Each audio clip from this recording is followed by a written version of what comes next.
મહમૂદ 10 કરોડ દિનારની સંપત્તિ એ વખતે લૂંટી ગયો હતો.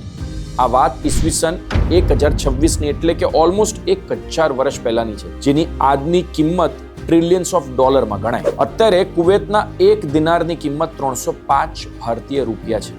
તેના પરથી હિસાબ લગાવીએ તો કદાચ કલ્પના બી ના થાય. દરેક દિનારનું વજન 5 ગ્રામ એટલે ઓલમોસ્ટ 84,000 કિલો સોનું થયું. ગજની મંદિરના સોનાના ઘંટ અને ઘંટ લટકાવવા માટેની સાંકરો બી ચોરીને લઈ ગઈ, અને એનું બી વજન શું હતું? 6,765 કિલો.